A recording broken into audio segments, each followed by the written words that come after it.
Senior सहाफ़ी और तजियाकार रऊफ क्लासरा के मुताबिक जब भारतीय वज़ीर आज़म वाजपेयी बस के जरिए लाहौर आए तो पाकिस्तान भारत ताल्लुकात में खासी बेहतरी आई और मसले कश्मीर के हल की उम्मीद जागी। मई 1999 की बात है। सईद मेहदी उस वक्त वज़ीर आज़म के साथ कराची गवर्नर हाउस में मौजूद थे।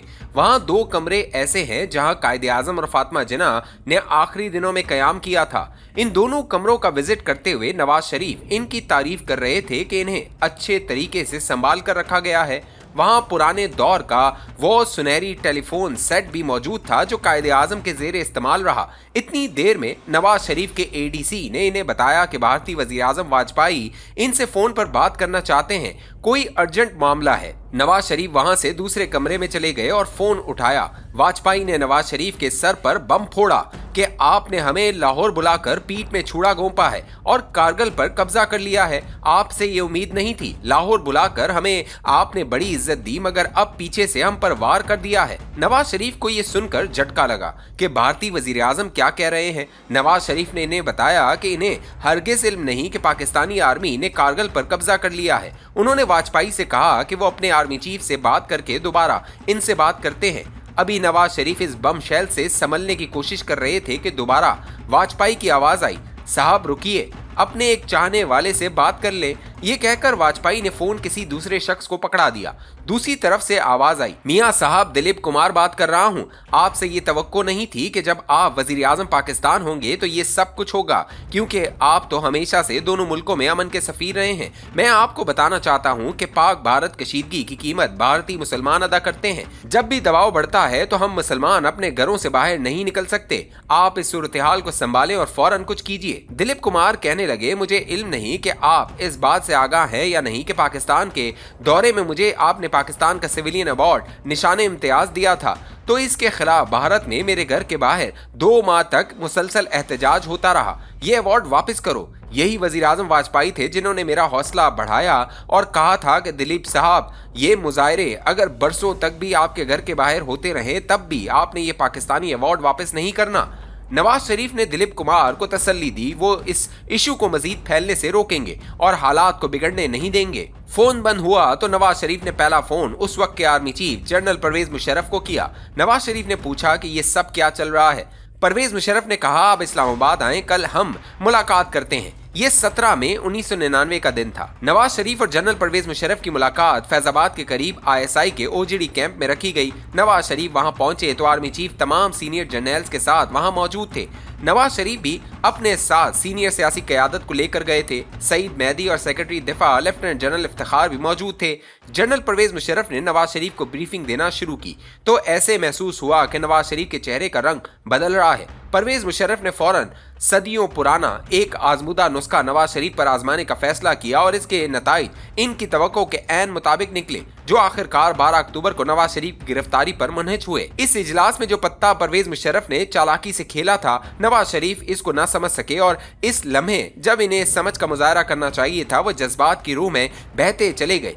यही परवेज मुशर्रफ का मकसद था। इस इजलास के बाद अब बड़ा खेल शुरू हो रहा था। परवेज मुशर्रफ ने बड़ी चालाकी से नवाज शरीफ को घेरने के लिए बिसात बिछाना शुरू कर दी थी। कारगिल पर परवेज मुशर्रफ की सनसनीखेज ब्रीफिंग अभी जारी थी। मियां नवाज शरीफ के लिए बात हैरानकुन थी कि जनरल परवेज मुशर्रफ और इनके हमनवा इन्हें एतमाद में लिए बगैर इतनी बड़ी जंग छेड़ चुके थे और इन्हें इसकी खबर जनरल मुशर्रफ के बजाय भारतीय वजीर आजम अटल बिहारी वाजपेयी से मिली थी।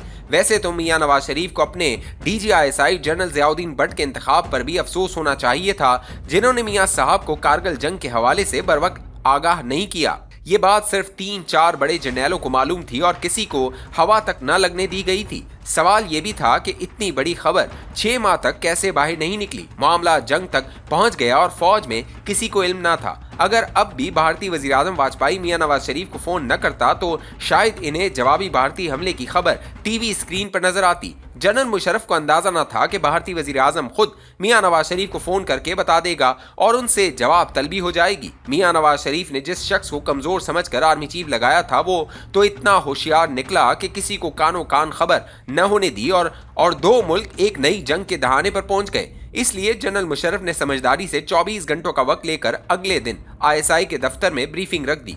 जनरल मुशर्रफ ने इस ब्रीफिंग में कहा कि पाकिस्तानी आर्मी ने भारतीय फौज की कमजोरी से फायदा उठाकर कारगिल पर कब्जा कर लिया है। जनरल महमूद को ये जिम्मेदारी दी गई कि वो मियां नवाज शरीफ और इनकी टीम को कारगिल ऑपरेशन पर ब्रीफ करें। जनरल महमूद ने जो कारगिल की तस्वीर पेश की, इससे लगा कि पाकिस्तानी फौज ने भारत को गले से पकड़ लिया था और किसी भी लम्हे वो श्रीनगर में दाखिल होकर पूरा कश्मीर आजाद करा लेगी। परवेज मुशर्रफ ने कहा कि अगर भारतीय फौज मुश्किल में न होती तो वजीर आजम वाजपेयी कभी मियां नवाज शरीफ को फोन न करते। ये कश्मीर को आजाद कराने का बेहतरीन मौका है। लोहा गर्म देखकर जनरल महमूद ने चोट लगाई और मियां नवाज शरीफ को कहा कि कारगिल मार्के के बाद इनका नाम तारीख में सुनहरी हरूफ में लिखा जाएगा। मियां नवाज शरीफ ने जब वहां मौजूद जनरल मुशर्रफ से पूछा कि क्या वाकई भारतीय फौज कारगिल पर हमारे काबू में आ चुकी है, तो जनरल मुशर्रफ ने बढ़ा चढ़ाकर कहा कि जी ऐसा ही है। इन दोनों जर्नैलों ने मियां नवाज शरीफ को बड़ी चालाकी से अपने दाम में कर लिया था। इस जोश और खरोश में मियां नवाज शरीफ भूल गए कि ये जंग इन्हें बगैर बताए शुरू की गई थी और इसकी खबर इन्हें भारतीय वजीर आजम ने दी थी।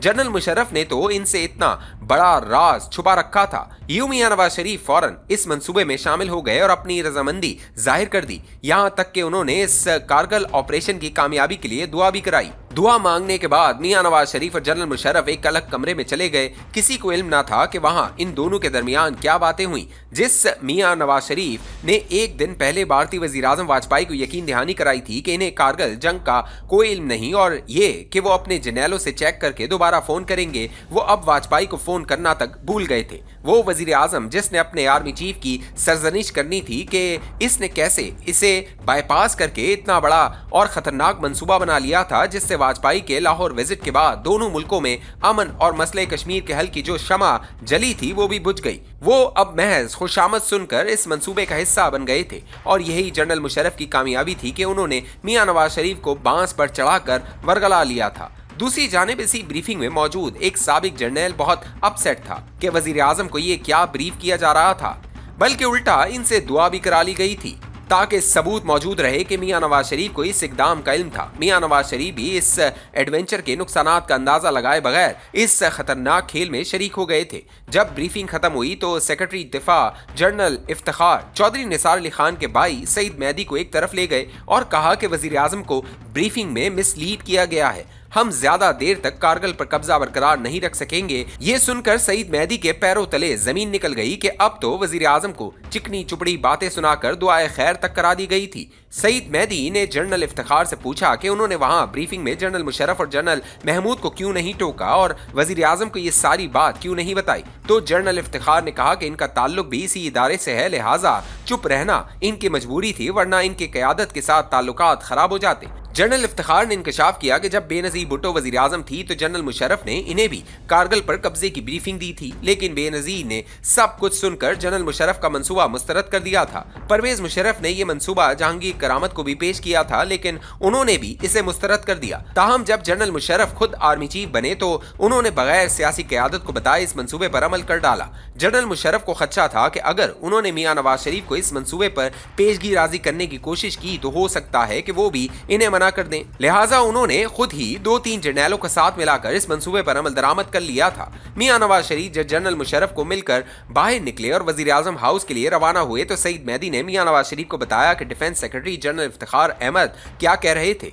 इस पर मियां नवाज शरीफ सख्त परेशान हुए और उन्होंने अगली सुबह डिफेंस सेक्रेटरी जनरल इफ्तिखार को बुला लिया कि वो इन्हें कारगिल पर ब्रीफ करे। साथ ही DGISI जनरल ज़ियाउद्दीन भट्ट को भी बुला लिया गया। इस इजलास में जनरल इफ्तिखार ने मियां नवाज शरीफ के सामने ये खौफनाक इंकशाफ किया कि कारगिल पर हमारी फौज को बहुत जानी नुकसान हो रहा है और इनसे पूरा सच छुपाया गया है। जनरल इफ्तिखार का कहना था कि जिन पाकिस्तानी फौजियों ने लाइन ऑफ कंट्रोल अबूर करके कारगिल पर कब्जा किया था, इनमें अक्सर फूड सप्लाई न होने के बाइस भूख की वजह से मौत के मुंह में चले गए हैं। हमारी फौज ज्यादा देर तक कारगिल पर अपना कब्जा कायम नहीं रख सकेगी। वजीर आजम नवाज शरीफ हैरत से मुंह खोले अपने डिफेंस सेक्रेटरी के होशरुबा इंकशाफात सुन रहे थे। 24 घंटे पहले जनरल मुशर्रफ और जनरल महमूद ने इन्हें ऑपरेशन की कामयाबी की जो नवीद सुनाई थी वो सब फरेब था, झूठ था। मियां नवाज शरीफ को एहसास हुआ कि वो जनरल महमूद और जनरल मुशर्रफ के फैलाए जाल में फंसकर कारगिल जंग की मंजूरी दे चुके हैं। वो गौर करने लगे कि अब इनके पास क्या कार्ड्स बच गए हैं। जनरल मुशर्रफ और जनरल महमूद ने इन्हें चारों शाने चित कर दिया था। मियां नवाज शरीफ को फिर अचानक एक उम्मीद नजर आई कि वो जनरल मुशर्रफ पर इनकी बाजी पलट सकते हैं। उन्होंने सईद मेहदी की तरफ देखा और कहा, कल नेवल اور ایئر چیف کو بلاؤ۔ نواز شریف کے ذہن میں ایک نیا پلان ابھر رہا تھا۔